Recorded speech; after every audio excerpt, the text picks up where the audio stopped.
Salut à tous et bienvenue sur 30 jours pour apprendre Photoshop. Jour numéro 24, nous allons voir comment changer l'apparence de Photoshop. Donc c'est James, on va passer sur Photoshop assez rapidement. Nous voilà donc sur Photoshop. Donc on va parler de l'apparence comme je l'ai dit. Donc qu'est-ce qu'on peut voir entre autres? On a vu pas mal de choses dans les émissions précédentes, notamment comment modifier, déplacer les panneaux ici. Comment changer son espace de travail. Et donc, je vais faire une petite révision vite fait, donc pour voir si vous avez suivi les émissions précédentes et vous montrer entre autres le changement le plus flagrant sur Photoshop, qui est notamment en fait le changement de couleur. Donc ici, je suis en possession de Photoshop CS6, donc on voit que j'ai la possibilité d'avoir une couleur beaucoup plus sombre. Donc je suis sur Windows, hein. J'ai une couleur beaucoup plus sombre par rapport au CS6. Voilà. Et donc pour changer la couleur ici pour changer l'interface de mon Photoshop, il me suffit tout simplement de me rendre dans le menu édition, préférences, ici tout en bas, interface. Donc en cliquant ici, j'ai une petite fenêtre qui va s'ouvrir avec ici marqué apparence. Donc on le retrouve dans interface. Et là j'ai la possibilité de changer les couleurs. Donc j'ai des couleurs plus sombres, une couleur un peu plus claire, donc un gris légèrement plus clair. Là on passe d'un gris, donc ça c'est un gris qui ressemble à la version CS5.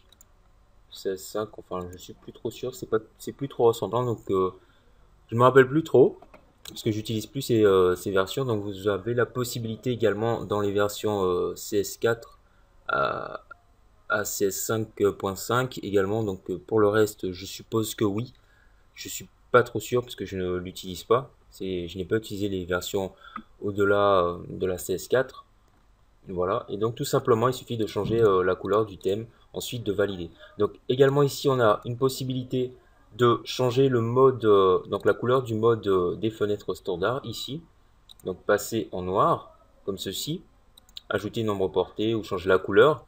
Alors, on peut le mettre par défaut ici, donc changer la couleur en plein écran. Donc le changement ne se voit pas. Pourquoi? Parce qu'il faut passer en plein écran. Donc supposons ici, donc voilà, je passe en plein écran comme ceci. Donc si on voit que c'est en noir, je vais revenir.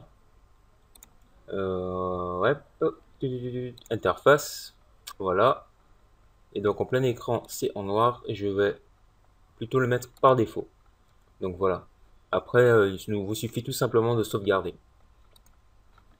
Ensuite, si par exemple, donc je vais juste revenir à une couleur normale, ma couleur, voilà, elle est mieux, je préfère celle-là. J'avais celle-là au départ. Wow, je sais plus. Voilà, c'est la manière. Ouais, bon bref.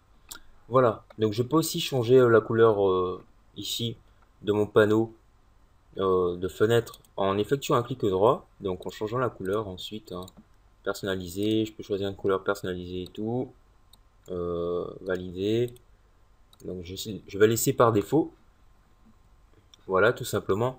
Donc j'ai parlé de l'espace de travail, donc l'espace de travail c'est un icône, enfin un petit onglet qui apparaît ici, donc ça c'est mon espace de travail que j'ai créé, donc avec tous mes outils ici et tout ce dont j'utilise le plus fréquemment.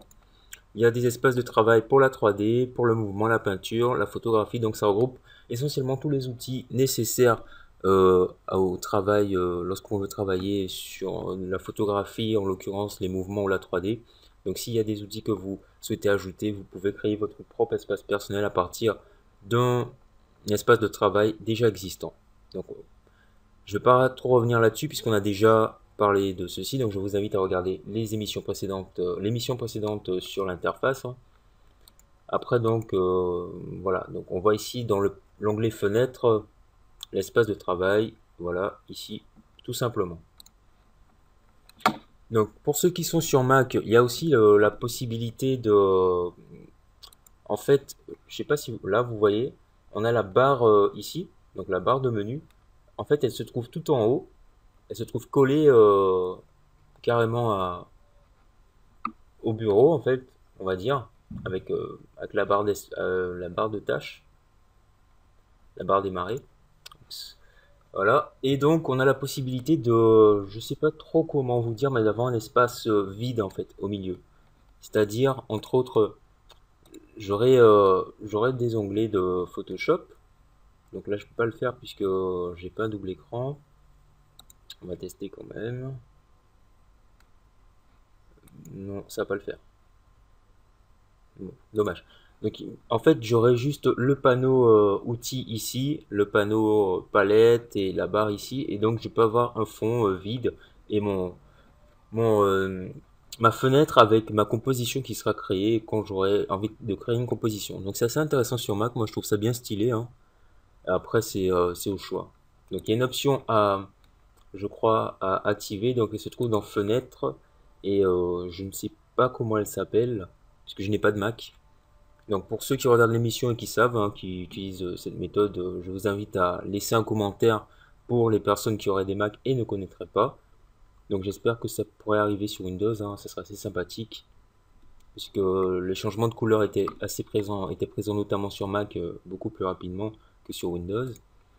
Et voilà, donc c'est essentiellement ça. Après, on a vu comment déplacer la barre d'outils, enfin les barres sont modulables et tout. On peut les agrandir, les modifier et tout le tralala. Donc il n'y a pas grand chose à dire en fait en ce qui concerne la modification de l'interface. Donc c'est plutôt du visuel. Donc voilà, cette émission touche à sa fin. C'était plutôt pour vous montrer quelques petites astuces assez rapides pour modifier l'interface. Donc ça vous permettra de connaître un peu mieux votre logiciel si vous avez envie de travailler de façon plus posée, surtout reposer vos yeux, parce que c'est assez embêtant de voir du blanc ou une couleur assez claire constamment sur l'écran, un écran lumineux. Donc c'est assez gênant quelquefois. Donc, même si on peut s'y habituer, mais moi je trouve vraiment que c'est reposant, un logiciel plus sombre dans le style cinéma 4D ou Sony Vegas. Donc Sony Vegas, je pense qu'on peut changer les couleurs aussi, mais j'aime pas trop la couleur par défaut, je sais plus trop. Et voilà. Donc le gris, c'est pas ma couleur. Le noir, c'est plutôt stylé, c'est tout.